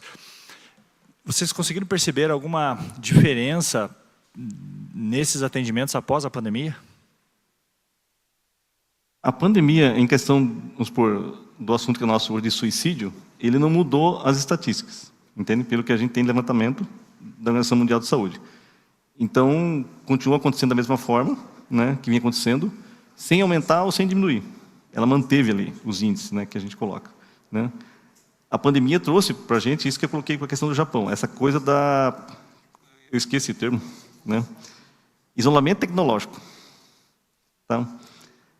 O que está acontecendo antes, né? A gente ficava brigando com nossos adolescentes, nossos filhos, para que eles não tivessem o celular 24 horas por dia. Quando veio a pandemia, eles necessitaram dessa ferramenta. E eles continuaram, né? E hoje, a gente percebe assim, que eles não precisam fazer mais nada fora de casa, né? Eles têm tudo dentro de casa. Eles pedem sanduíche, eles pedem, compram uma roupa, eles fazem tudo via virtual, né? Então, a pandemia parece que deu um agregado a mais em relação a isso, né? A esse tipo de comportamento, né? Mas isso não só na maneira dos adolescentes, mas do público geral. A gente hoje está comprando muito mais via internet do que a gente comprava antes. E a pandemia veio para colaborar com isso, né? As questões psiquiátricas, né, de um modo geral, eu digo assim, que a ansiedade aumentou muito depois da pandemia. Tá? Então, a gente tinha antes o carro-chefe com depressão. Eu vou dar para você um dado do meu consultório, não é um dado do SUS, né, aqui do CAPS. Mas antes da pandemia, cada 10 pacientes que eu atendia dia, 6 era depressão. Hoje, 8 são ansiedade. Transtornos ansiosos, no caso, né? Que aí engloba uma série de outros transtornos. Então, inverteu um pouquinho aí. Mas o que é a ansiedade, né? Então... E o quanto que isso, onde que isso passa a ser grave? Onde que isso, né, quando começa a me prejudicar meu ambiente familiar, meu ambiente social, meu ambiente financeiro, meu ambiente afetivo, né? Aí passa a ser doença. Não sei se eu respondi. Sim, eu percebi isso acompanhando os jovens, principalmente após a pandemia, dessa questão da ansiedade, doutor. E inclusive a gente tem feito esses acompanhamentos com eles, porque até essa questão do tempo de reação deles parece que diminuiu, que é a definição, né, de inteligência emocional, que é como você reage ao que te acontece. Eu percebi que o perfil desses jovens ele mudou um pouco após a pandemia, principalmente nessa questão da agressividade ao que acontece com eles. Então é importante que a gente analise todas essas situações para poder colaborar, né, com as famílias na orientação educacional, na transmissão de valores, pois hoje são vários fatores que influenciam essa ausência das famílias nos seus lares, mas é importante que a gente possa sensibilizar aos pais para que acompanhem, né, a educação dos seus filhos, que sempre acompanhem também todas as questões que os filhos acessam nos celulares, como esses jogos, esses desafios, porque acontecem coisas e a gente vai tomar conhecimento depois, né? Você chega lá e vê o celular e já aconteceu aquilo. Então é importante que todos os pais, mães e os responsáveis acompanhem seus filhos, verifiquem diariamente, principalmente os conteúdos que eles acessam nas redes sociais, com quem eles conversam, a forma como eles conversam, além de tantos outros golpes que acontecem nas redes sociais. Aconteceu aqui com um colega nosso, a filha dele estava chegando no cinema e tirou uma foto dizendo que estava entrando a assistir. E ele recebeu uma ligação dizendo que ela tinha sido sequestrada. Então a gente tem que tomar muito cuidado com essas postagens que a gente faz nas redes sociais, principalmente os jovens, e sempre comunicar aos pais também. Mas eu agradeço a explanação de vocês e fico à disposição. Obrigado.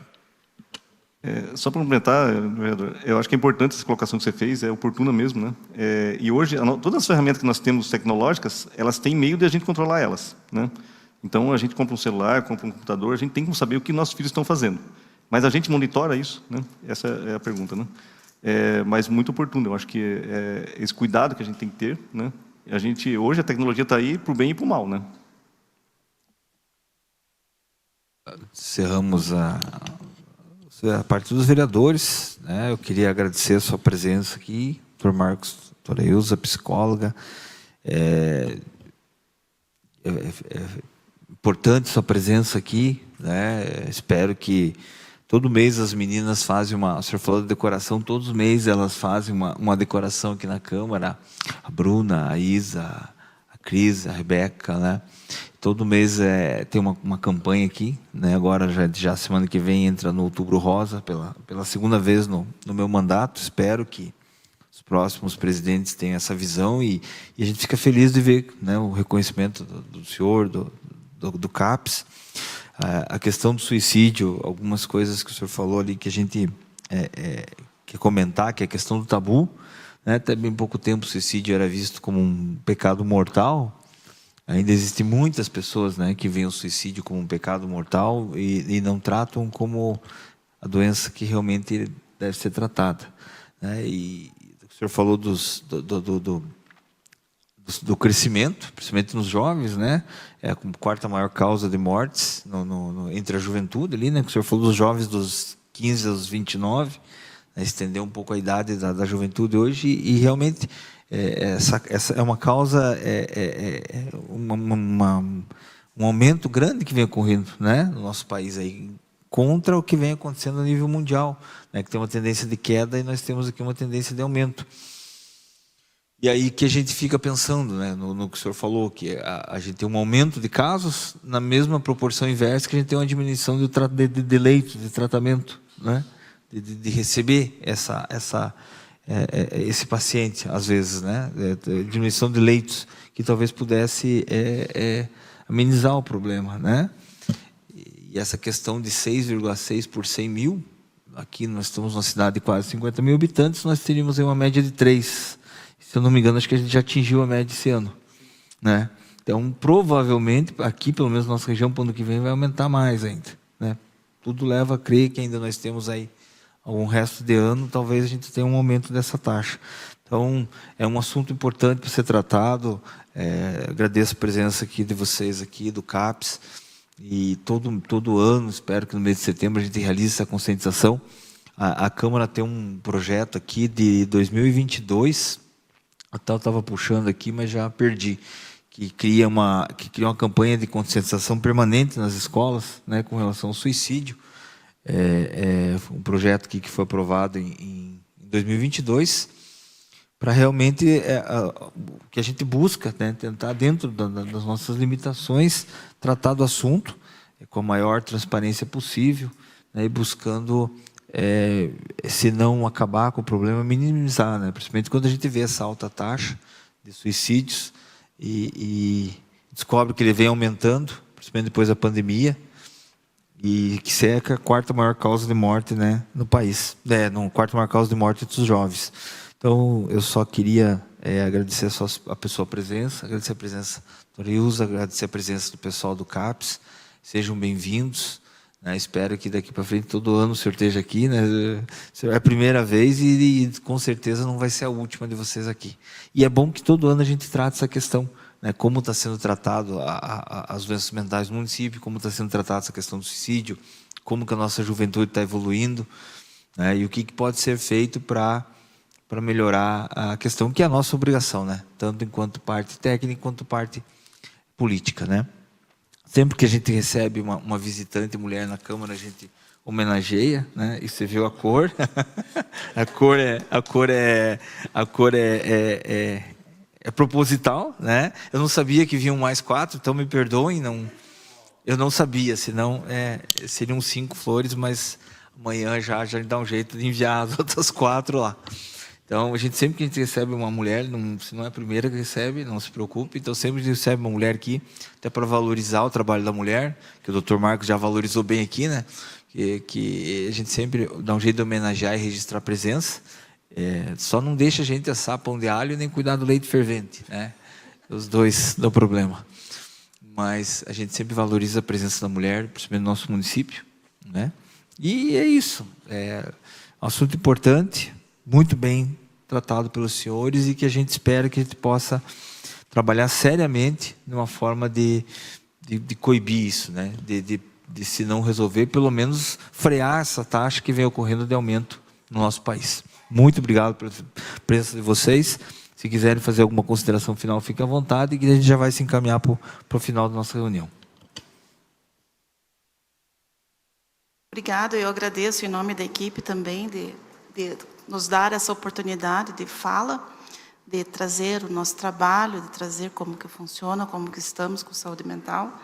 E eu trouxe aqui um exemplo, uma empresa particular de campanha, de aproveitar esses momentos assim, não ficar preso só em épocas da campanha do Setembro Amarelo, mas também cuidando aí, essa empresa é um exemplo de cuidando dos funcionários, mas também dos seus clientes, é uma coisa que pode ser incentivado no município, de buscar essas formas mais simples, às vezes, mais singela, mas que coloca ali para as pessoas pensar. Porque uma família com uma pessoa com uma doença mental ou com saúde mental afetada, às vezes é a família inteira que está doente.